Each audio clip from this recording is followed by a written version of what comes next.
David, we got a super chat. I'm sure you can answer. How is the growth of Islam in the last decade? As far as this path decade, the main growth of Islam is high birth rates. That's what it is, and Islam's growth is based on.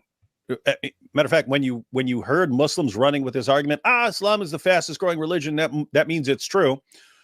That's stupid on multiple levels. Something growing rapidly does not mean that it's true. I mean, communism was one of the fastest spreading movements in all of history. It doesn't mean that it's true.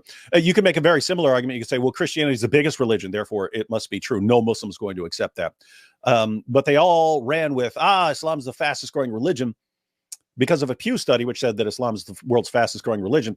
If you actually look at the study, it specifically said it's because of high birth rates in Muslim countries and Muslim communities. Even Muslims in the West tend to have higher birth rates. If you start looking into why Islam has the highest birth rates, you start finding out that this is because of Islam's impact on women. If your entire goal for women is to turn them into baby making machines, then guess what? If they're not going to, in Afghanistan, girls ain't going to school for very long. The goal is to marry them off as quickly as possible. And guess what? They start having kids at 13, 14, 15, 16, and so on. By the time a woman in the West is having her first child at 27 or 30 or 33, the Muslim woman is on her 10th or 11th child. And so that's a recipe for high growth rates among Muslims, and that is the main source of the growth of Islam. But what you've also had over the past decade is that what they call, we didn't come up with this, they called it the avalanche of apostasy. From about 2005 to about 2020, the apostasy rate for young Muslims went from close to 0% to 25%. So that is extremely rapid growth in the rate of apostates. And that's actually tied to a lot of what's going on in the world. The Muslim scholars, as much as they thump their chest and we're growing so rapidly, we're going to take over the world, as much as they thump their chest, they're looking at this apostasy rate just skyrocketing.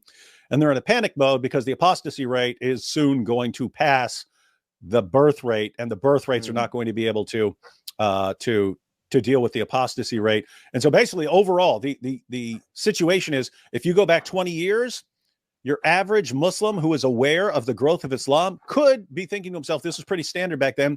We could sit back and do nothing and we win.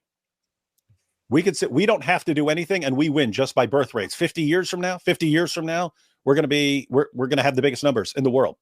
And so all we have to do is sit back and do nothing. We don't want to sit back and do nothing. We want to accelerate the process. But even if we sit back and do nothing, we eventually win. That was the position 20 years ago. The position now is, if we sit back and do nothing, we lose. We lose because the apostasy rate is going to be canceling out the high birth rates, and we're going to lose. So they're in a panic mode, and a ton of the stuff that people are confused about in the world, like, why are they doing this? This is insane. Like, why are they clinging to people like Muhammad Hijab and Ali Dawah and Daniel Hakikachu, who are running around, child marriage, we want child brides and stuff like that? Why are they clinging to these guys? Because they're desperate right now. They're desperate.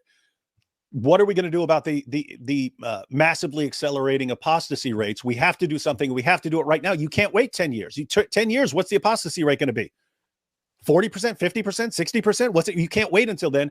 They're in panic mode right now about the future of Islam. And so they're clinging to absolutely anything. And any dawah guy, guys, if you want to be a complete grifter, become a dawah guy right now.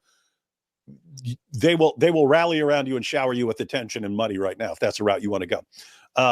So they're in a panic mode. So dawah is one direction of going. Any dawah guy who stands up right now, I'm going to save your future generations of children from becoming apostates, I will stick you to the kuffar, you're going to be their new hero.